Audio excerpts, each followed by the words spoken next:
I'm not gonna lie to you, bro. That's a nice ass cow. So it was cold as hell. 34 degrees? 24 when I 24 when we pulled up. It's Lagrange, Texas, out here with the boy Leica Lee, who's doing Leica. And making it great. It's cold as hell out here. It's 23 degrees. There's frost everywhere. We're making New York look like a bunch of pussies. Fahrenheit, yeah. And we decided to walk around. Yeah. And that was as smart of a decision as it was. It was a pretty bad decision. Horrible. Actually, it was just cold, man. I felt like, honestly, it takes a while to get warmed up anyway. Like whenever you're taking photos. And the fact that, you know, I mean, we had a lot of good opportunities. Who knows how they're going to turn out? Oh, other yeah, than trash.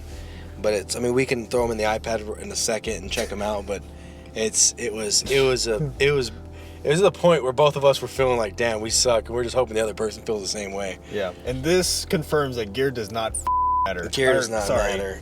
Oh, you're good. It's my channel. Oh, okay. Yeah. Gear doesn't matter. This shit, yeah, I'm trash. Like, this is everything I would need in a setup. 28 f2, Leica, 24 megapixels. Yeah. Yeah, 60 megapixels and you're missing shit just makes you feel even worse because you can actually crop in on your sorry assness. Right. Oh, man. So then we went to Lagrange and we tried to walk around there. Yeah, tried. And then we decided, you know what, let's come down to Round Top, Texas. No commerce. There's no money here. Stopped in a couple places, took some photos, and then we went and we had some alcohol, and we've both been very dry recently. Yes. Good day. Good day. I haven't taken a single good photo, but it's a good day, man. And we got pretty bad. Yeah. And it was tough. You're like a Lee again. Yeah, we are hammered as shit. Yeah, like. This whole thing is just done for. Golly.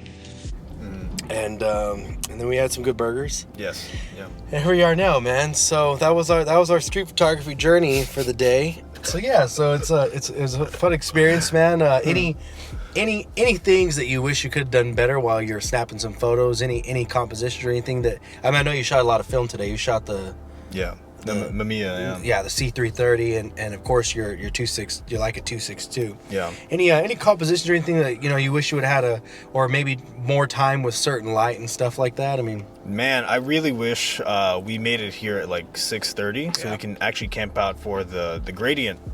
Because it's been really cold and it's it's not cloudy, but somehow the light's been diffused to the point where there's different colors in the morning and it's fantastic. As far as that goes, man, like, to be really honest with you, like 100%, I wasn't thinking about photos. I wasn't thinking of anything that I can get good. Everything here is pretty desolate, and if I can redo it, maybe I could have captured that. But we got what we got. Yeah. You know what I mean? Like, it's... Yeah, we got what we got. I think that's the thing, too, is we were talking about it, like... I've talked about how I've seen Willem Verbeek videos, and he's going through 3 rolls of 35 millimeter. It shows 8 photos, and so he's got it. There's a lot more misses than there are hits in any roll, in any camera you're doing. And for me, there's probably about maybe like 5 or 6 good photos out of today. Oh, and I probably shot hundreds of photos just from testing different stuff out.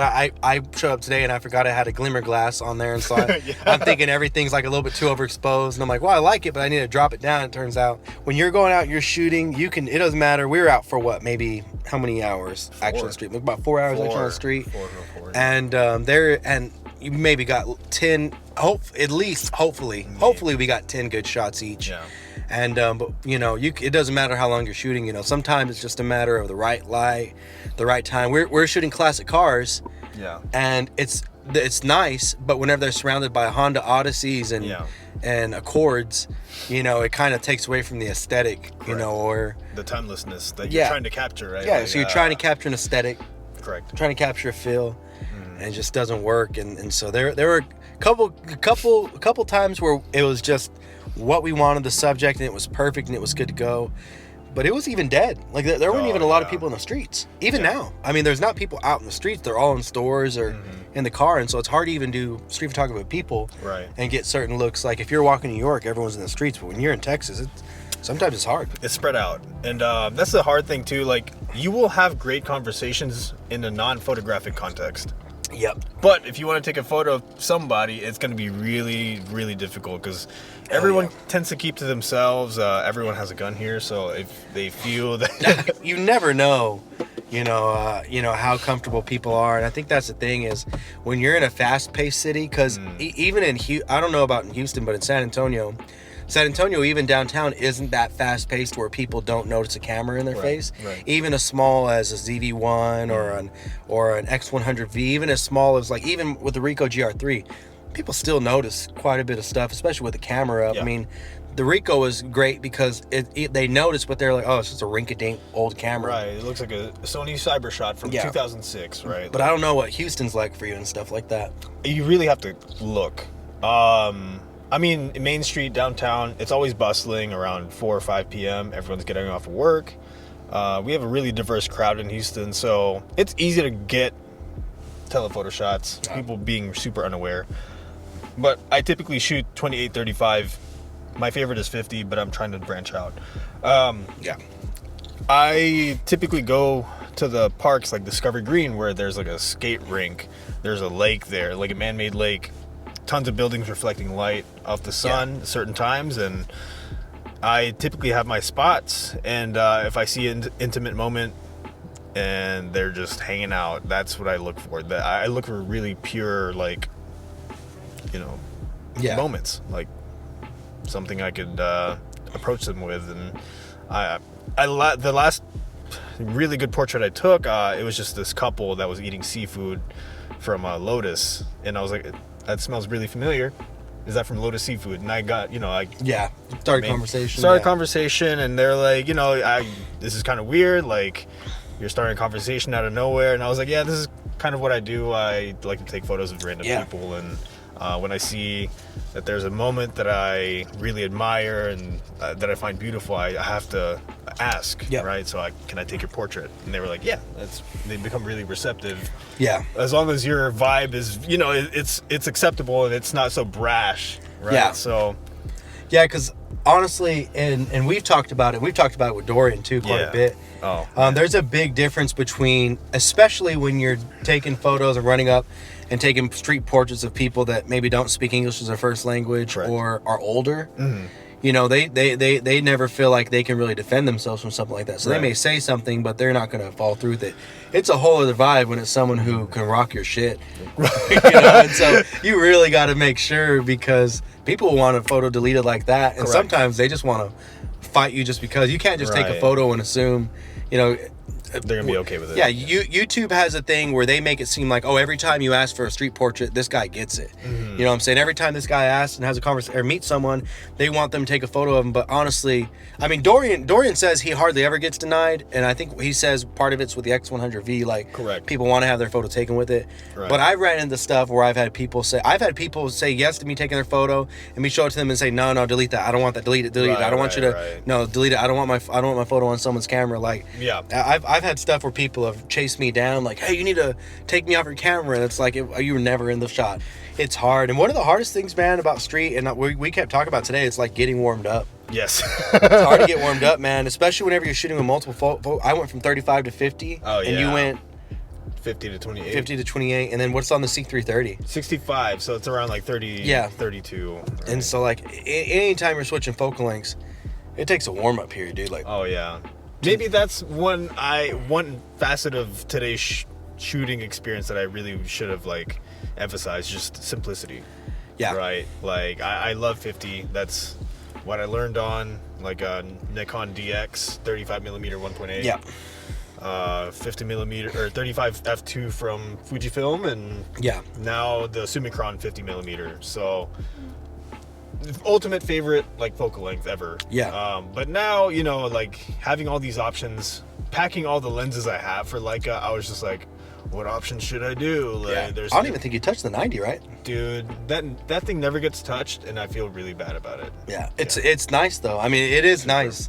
especially the image that it renders. But I mean, I didn't know how huge that thing was. Yeah, it's a Canon, so Really it's is, a dude. brass. Yeah. Compared to the body weight and all the Oh, other, yeah. it's probably the weight of your body. Correct. Yeah, I think it's like 1.5 pounds.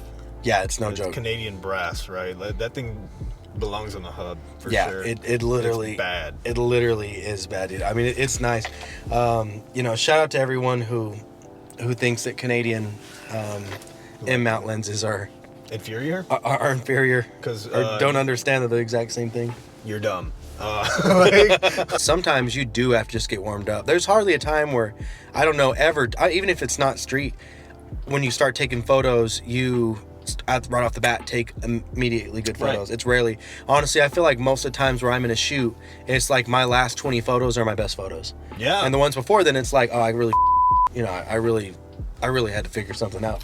Do you ever go to a location like, you know, maybe Round Top, right? Like where you get those photos at the end of the session, you're like, I'm gonna come back and I'm Yeah. gonna reassess, and like I'm gonna go at whatever time, and I'm gonna try to get the best photos as I Yeah, can. exactly. Yeah, I do that a lot, man. Like, Yeah. like Houston is such a huge city and that's spread out that you can go anywhere you want, but there's a specific spots that you want to kind of work, and it becomes very addictive, and it sometimes destructive to your mental health almost. Yeah. Because you're like, why am I not optimizing my time here? You know. I think for me, there's two spots in San Antonio. There's Terrell Hills and there's downtown. And those are two places where it's like, you know, I feel like I've shot them a lot, Right. but I've never shot them the same every time, or like more, you know what I'm saying? Like Yeah. I've never shot them the same every time I've shot them. Yeah. And sometimes, you know, it's kind of like it's the same thing to where it's like, man, if I could get this with this light, or I got this when sun was straight overhead, like the light's harsh, or, Yeah. you know, because there's a lot of times, dude, to where something could look really good, but it doesn't look as good as with golden hour. Correct. Or with overcast and stuff. I mean, everyone talks about, oh, you know, good lighting, but sometimes good lighting can be a pain in the ass, Yeah. dude. Because And yeah. Go ahead. oh no, I was gonna say when you have like harsh light on everything and it's like 12 o'clock or like 11 to 3 p.m., dude, it really can just eat away at an image because you're getting all these harsh reflections. You're getting shadows on people's faces directly, you know, 12 to 6 to straight down. Yeah. And you know, even whenever you're shooting things like architecture, like with these homes and everything, and these Little House on the Prairie kind of shits, sometimes it just looks, you know, it could just look really boring as hell. Yeah, it's like I could have taken this with my phone, Right. man. But I think that's for me today. Like, that was beside the point.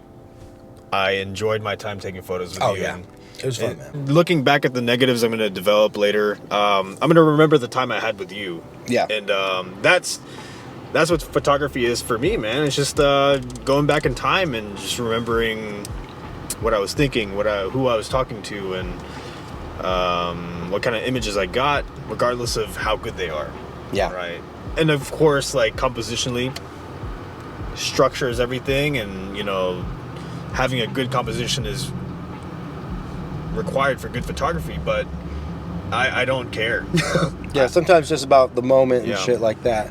Because you can take a photo of something that you really like, but if there's nothing behind it, it just turns to another photo. Correct. Yep. Yeah. No, I mean, when I develop this T-Max later and look at the SD card, I'm just going to remember the good time and how drunk you got and like what we talked about, Yeah. you know? And yeah, it's all about just moving forward with life and, you know, recording the past, looking back at it, and being fond of it. Yeah. That's just what it is for me. So, Amen, man. All right. But chill. chill.